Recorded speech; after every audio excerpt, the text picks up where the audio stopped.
the members of the jury spelling your last name for the record.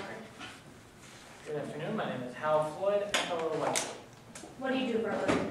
Well, I have the most exciting job in the world as the accountant for Rock the World Amusement Park. When did you start working at Rock the World? Well, I started to work there a few years ago in 2009. When I got there, I'd seen some things had to change. What did you do? Well, when I got there, I noticed that there were no organization to the financial records of the park. You know, they didn't do any kind of tracking of how many people were coming in and out of the park, so obviously that creates a big problem. How did you fix this problem? Well, when I got there, I came in like a wrecking ball and totally changed everything about the structure of the financial operations of the park. I was able to organize the financial statements in accordance with the generally accepted accounting principles of the United States, and my most crowning achievement was the implementation of the wristband system. Well, what is that wristband system? Well, you see, Rock the World uses two different types of admission into the park. There's the standard admission, which is, you just go in and you wait in the line, and then there's the World Tour Pass, which is kind of like the VIP Fast Pass for the park. The standard admission is $20, and the World Tour Pass is $35. And what we did was we created wristbands that had a serial number and a color for every single day. So that way the guests could reuse the wristbands for a free day at the park.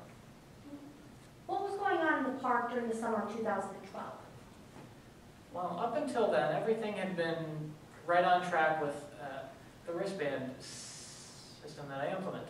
The profitability of the park was going up. You know, we were seeing more sales of each type of wristband, but in 2012, that's when things started to change.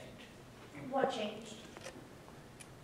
We started to sell fewer World Tour wristbands, but when we looked at the numbers, we were selling fewer than 30% of the World Tour passes, but there were more people in the lines for the World Tour wristband, like, you know, in the rides. There were more people in the World Tour lines, more than half of them were there. So there was a big discrepancy between the number of passes that were actually sold in the ticket booth and the number of people waiting in the lines. What did you do when you noticed the discrepancy between the wristbands that were sold and the number of people in the park?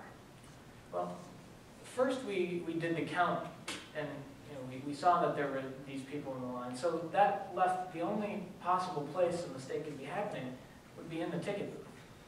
Cameron Poole works in the ticket booth, so I went to his employee locker and I opened it up. What did you find? Well, I found rolls and rolls of these fake wristbands. They looked similar to the ones that we used, as the official wristband, but they were slightly faded and didn't have the serial numbers on the side of the band. So I knew immediately what was happening. Now, Mr. Floyd, can you tell us how much money was stolen from Rock the World because of these fake wristbands throughout 2012? Yes, by my calculations, it was on the low side of $40,000. Well, how did you Objection, Your determine? Honor. Lack of foundation. There's no foundation laid as to how this witness reached this conclusion. Response. Yes, Your Honor. Further questioning will show exactly how he laid that foundation and came to the conclusion about how much was stolen. May I proffer? You may. The next question will be how he came to those conclusions and how he determined that was the amount that was stolen. I'm going to allow you to renew the objection if the foundation isn't laid, but for now, Mr. Floyd, how were you able to come to the conclusion that that much money was stolen?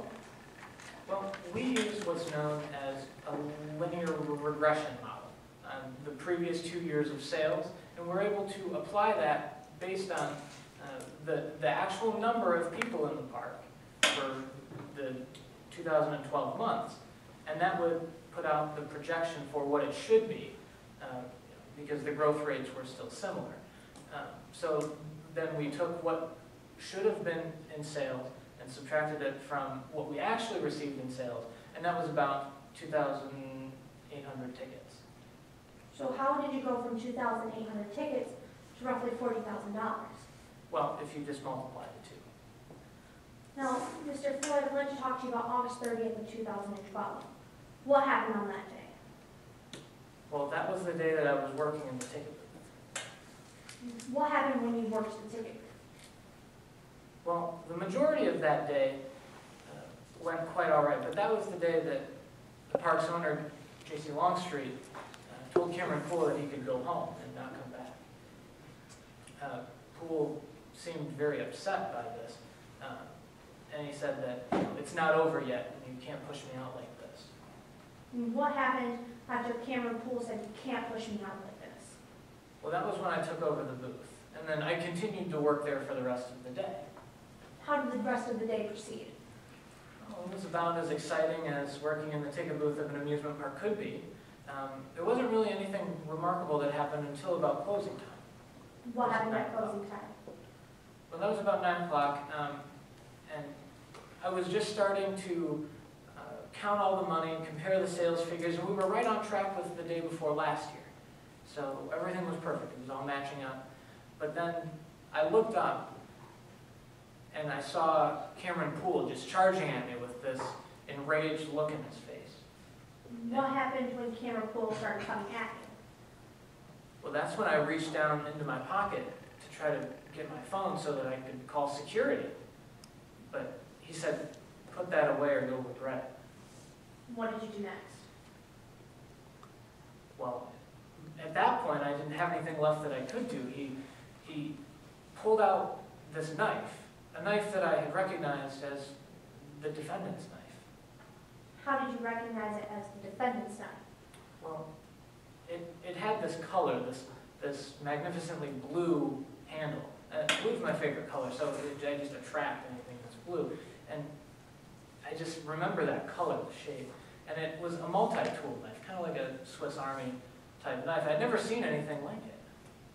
What happened after Cameron Poole pulled this knife out on you? Well, he wanted the money, the thousands of dollars that I had been counting and banding and stuff. So I did the only thing that a reasonable person would do, is put the money in the bag and gave it to him. After you gave him the money, what did Cameron Poole do? He ran off towards the Tunnel of Terror. Thank you. No further Objection, Your questions. Honor. Lack of personal knowledge as to how this witness knew Cameron Poole was going to escape through the Tunnel of Terror. Just so I'm clear, did he say it looked like he ran towards the Tunnel of Terror, or that he ran into the Tunnel of Terror? I believe the witness's statement was Cameron Poole ran towards this Tunnel of Terror.